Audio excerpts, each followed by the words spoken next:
Welcome to Shorty SuperCoach and welcome to my press conference coming to you on the Tuesday, given I had an extremely busy day with work today, which is of course yesterday by the time you listen to it. But having a look at how I went on the weekend and all considering what we were drawn out with the selections on the Thursday, I'll definitely take that score of 2,227 in the top 17%, which moves me up marginally, puts me into the top 12% overall. Very happy with that. Won 6 of my 9 leagues, and definitely, as I say, all considering the fact that, there was definite potential for real carnage, as we discussed, to come away with that sort of score. Not go anything too drastic in a north direction with the rankings, but I hold ground, had some good results, equally some bad results from certain players as we swing along to my side, which I'll discuss. And of course we start with the talk of the town, Heath Shaw. 203 points, unbelievable. 36 kicks or something like that. Every single one was effective, and he laid tackles too, a couple of holding the balls and things like that, and he just kicked it beautifully all day. A lot of cheap stuff in there, mind you. They love to just switch it to Shaw, bring it through the back line through him, and he just consistently kicks it over 30 metres to a loose target. I mean, they're good kicks, and there are some great kicks in there, but he just takes a percentage kick and hits it, every time. So he was, of course, a standout. Simpson tracking along very well. Bartel was the Cats' best. Rich got back to some good form, which was very good. Grant Birchall is the problem child of my defence.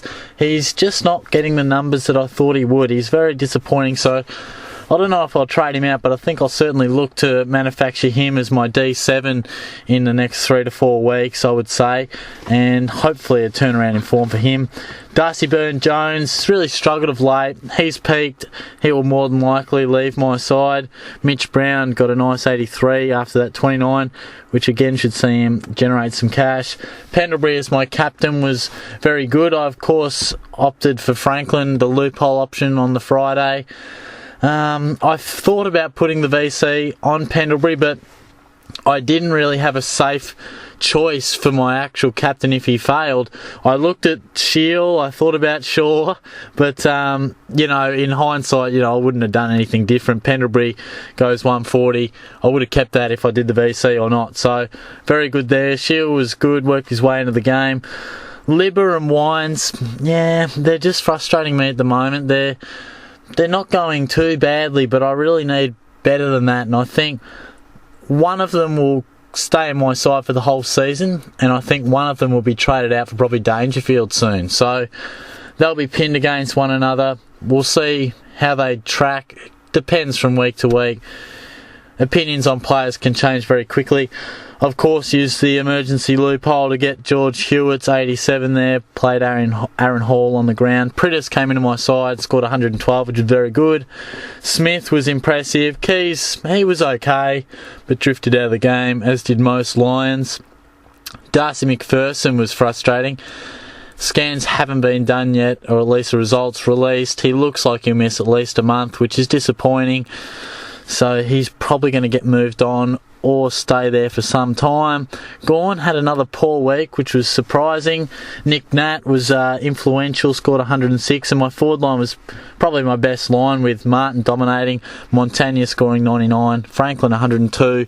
Petrarca and Kerridge will continue to make some good cash, which is fantastic, and Jaden Hunt, I guess, was that was one downside of all the outs. Corey Ellis being rested didn't help. That allowed Jaden Hunt, who I really did not want to play on the field, but I had no choice, and as you can see, I opted to trade out Daniel Wells.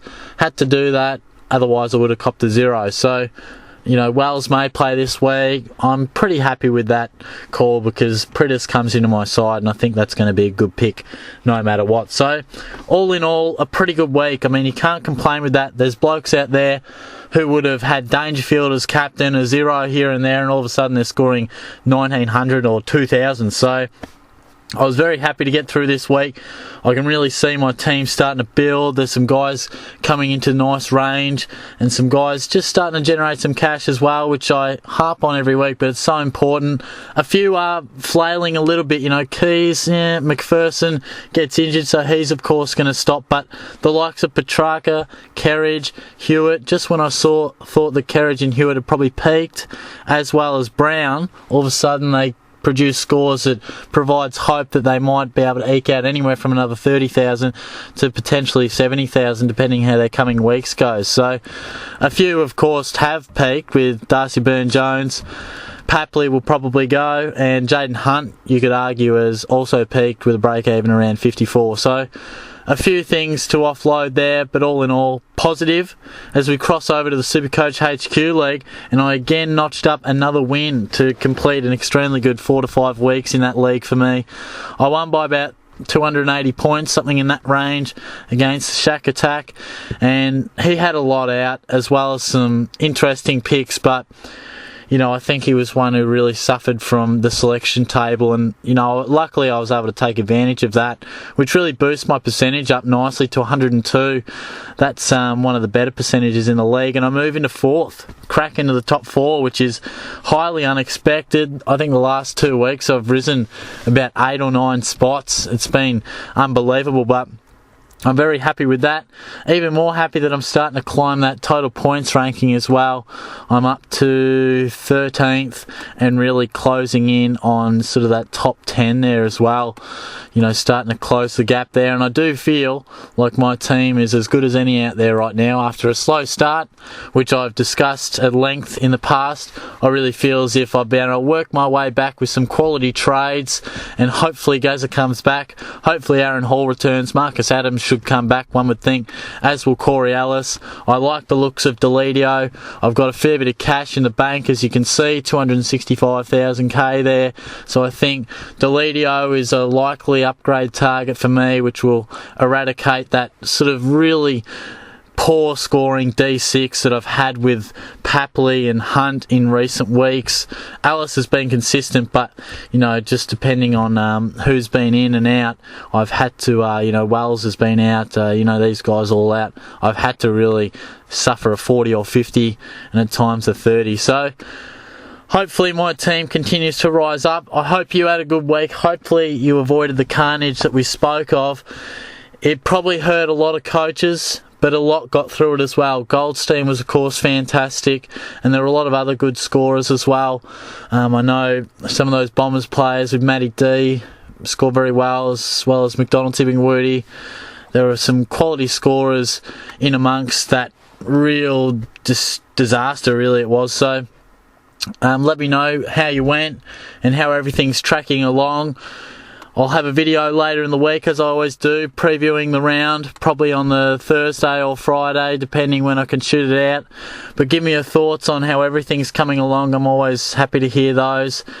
Subscribe to the channel as always. I'll have plenty of SuperCoach content coming your way throughout the year as we look at my side in the start of the week, and of course looking towards the weekend as we draw close to that Friday match. So it's really getting to the nuts and bolts of it now. If you're not really trading hard right now, you never will.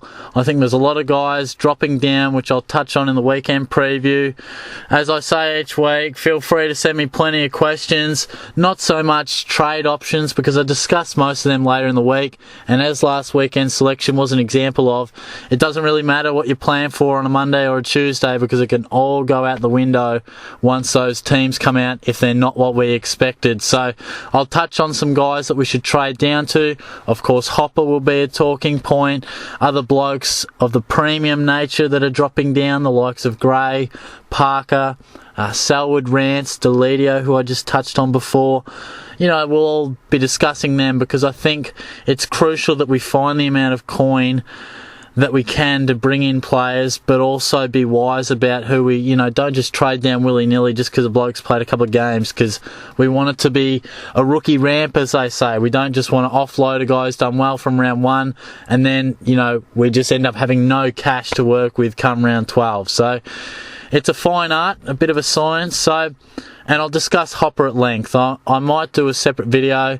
I'm not too sure. I'll just see what else pops up from the teams, but I have some probably different thoughts about him.